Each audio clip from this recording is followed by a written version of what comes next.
Peace be upon you and welcome to my channel, Godman and Money series. In my last video, I said that I will be talking about some 10 stocks or stocks of some 10 companies. And I will be reflecting or be talking about how the recession or the downturn, the economic downturn that we are experiencing currently has impacted those companies. And I actually did produce a video on that. And so this one is coming as a shorter version of that one. Hopefully this is not going to be as long or very long. So what I want to focus on is to share my picks from across different sectors of the stock market or different sectors of the economy.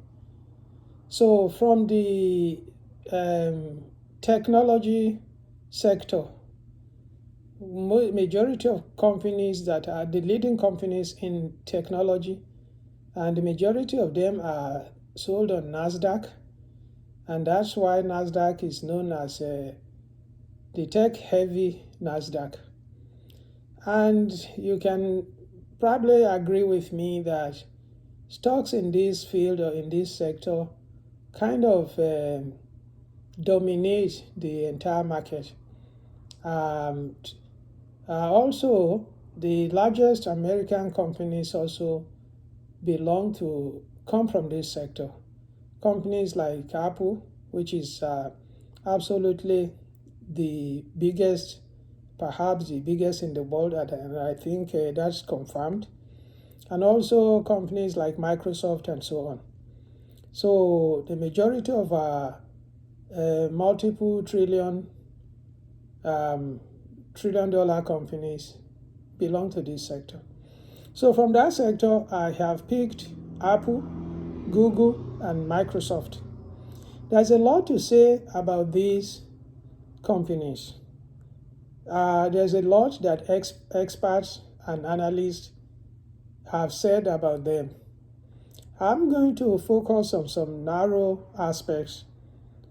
The first thing that I want to consider is the recession and the drop or the dip or the loss in the valuations of these companies creates a new opportunity for us to view them and also to assess whether we are interested or whether it is a better time to invest in these companies.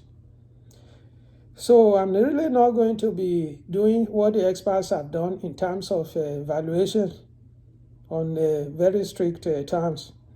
But I want to recognize three levels or three modes or characteristics that may be applied to these companies in terms of their share price. Sometimes a company that is good fundamentally, that is very sound fundamentally, as any of these companies are, as all of these companies are, they can become overvalued. So the share price can be at a level where the experts will say it is overvalued. Well, you can also easily understand what becoming overvalued means. Like, it's overbought. It's overbought. Everybody is pouring money into it, and they've caused so that the expected return is not really going to be very high, and there's some type of between the expected return and the amount that something is out of whack. So so are these companies, were they overvalued before the recession, before the crash? I mean, they didn't really go through a crash, but they did go through a sharp dip in their stock price. So the second criterion is that to view any of these as being fair valued. A company like this to become fair valued. And the third one is to be undervalued or cheap. So the leader of Warren Buffett did tell us that it's a good thing to buy a profitable company, a profitable company with a competitive advantage, with and that has greater in terms of equity than debt, and has a regular cash flow, making money, cash loaded, and so on and so forth. But if you are not careful and you buy them at an overvalued price, you still not have made the best choice. So the summary of what I'm trying to say is that everything that has happened to these companies, these behemoths, Apple, Google, Microsoft, they have brought the share price to the territory of either being fair valued or even undervalued, which means that the potential return is going to be greater when you get in at this time. I really would like for us to think about that. It's very, very important. So each of them has lost, as I said before, they've lost about 20 to 30 or more percent of their share price, and making them more reasonable and more what is called attractive at this time. Nevertheless, as you know, I'm not necessarily recommending them, and I personally have not invested in any of them yet. But the reason why I have not done that and why I'm considering that is behind what sharing this information at this time. So I want to move on to the next one, Amazon. Amazon, what do we need? What more can we say about Amazon that will be different than what we have known or learned or been said about it? What we need to say about Amazon is that Amazon too, and even as of today, is estimated to have lost about 33% of its value. I'm not going to go again into how much this translates into real dollar amounts. It's a lot of money. It is indeed a lot of money. Together, hundreds of billions. And I would like to take a little diversion or in this at this juncture. No, some of these companies and some of these billionaires that own them, sometimes it's difficult for them when there's a call for charity or donation to help and solve hunger and solve all kind of things. They were talking about $6 billion, and none of them was actually able to come. They could easily afford it, but when you take in terms of how much they've lost now, they've lost more than 10 times of what was being talked about. So I'm not really trying to say that to make this like the major topic, but what I'm saying is that what they have lost is a lot. It's like the more you have, the more you are losing for this company. So what can we say about Amazon? Amazon's share price too has become perhaps attractive or perhaps undervalued, or is in the fair value territory. And so getting in now could in fact produce a greater returns. So don't forget that Amazon, things have changed for Amazon in terms of the pandemic. During the pandemic, it peaked. It ran in such a manner that it was so wonderful, and people made a lot of money. That's not happening anymore. But there's potential that it could run again, because these companies have not only relevant for the present, they have also positioned themselves strategically to be the leaders for the new developments that we are awaiting, such as in cloud computing and such as in data. Amazon is the king of data, and data is money. data is money. As a matter of fact, I will make a video about what data is about, how much we poor people are contributing for these companies to build their data storage, and how this data will become big money, and whether in fact at the time when they begin to sell this data, whether we should begin to clamor for, that we want our own share of the money, the proceeds they are making from data. I have some good information about that we can share later. So let's move on to the next sector. So the first three were from the tech. Amazon is from the e-commerce, and the next two will be PayPal and Square, and these are from the fintech. These are systems that enable us to pay for transactions, for exchange of goods and services online and nationally and internationally, and to send money across to one another and across the world. These are the companies that are trying to put the banks out of business. And I think it could happen, or that it would happen. But I've selected PayPal and Square because they are the leader. PayPal perhaps they're the leader in this business. And I really like Square better. Two reasons that I can share quickly about Square is because, first of all, Square, the capitalization of Square is much less than that of PayPal, giving it the room for giving it a larger room to run. So when you invest in a company with very large capitalization, it is assumed, and in fact by experts as well, that if you find another company that is also very good with a smaller capitalization, you might want to invest in that, because what it needs is that it grows a little more, and then it's able to double your money for you. And also, I like Square because the founder, the CEO, is somebody who is interested in Africa and in the third world countries, and have heard him speak very highly about business opportunities in Nigeria, in West Africa, in other places like that, and in the not so economically prosperous countries of the South Asia and so on. So I like a company that is like very universal in its outlook, and also the stock price too is like half or 1/3 of that of PayPal.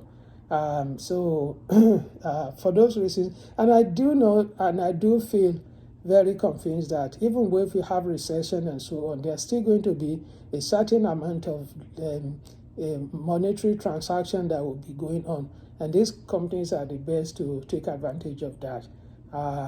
They also Square also invests in the Bitcoin, although that's a very risky thing at this time. So let me move on to the next set of companies that I have in mind, and those are going to come from the ubiquitous.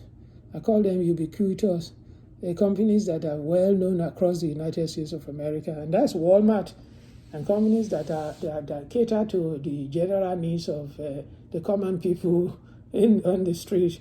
Those are Walmart and Dollar Tree. Walmart and Dollar Tree. These two companies, I want to compare and contrast them. What I have seen at Walmart now is that after their last earnings call, when they said that things are not going very well and so on, but at least they also assure us that they still in good standing and so on and so forth. So after that, you go to Walmart to shop, you see that the price has been jacked on groceries and on foods and food items and so on, because that's where everybody spends most of their money now. People are not buying the consumables, they are not buying what is called discretionary items and so on and so forth in the recession and in economic downturn.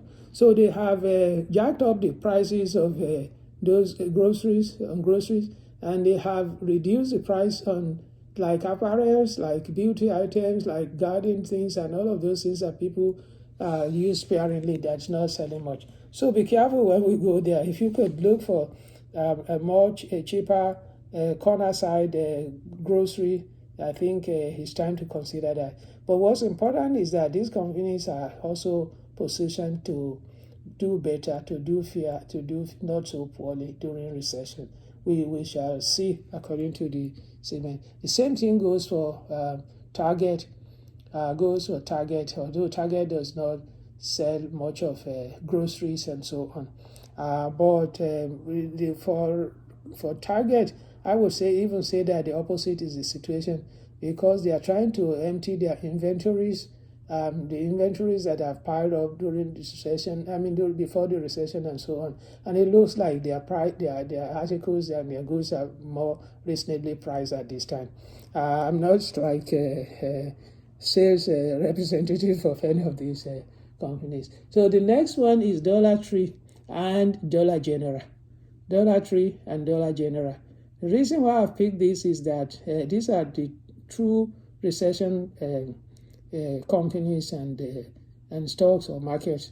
Why? Because these are selling subsidized or subsidized goods. I got to know about Dollar Tree, and I think that they also got to know about me, because I use them often and they send me information. And I came to find out that, as a matter of fact, these are really good stuff that are given to them on a subsidized price, so that people can have access to these things. So, but now Dollar Tree too, instead of having everything as for dollar, they have raised the price to $1.25, $1.125. Well, as long as you cannot find a better one, because there are still some local stores that still keep that mode of keeping everything under $1. You look for one in your area.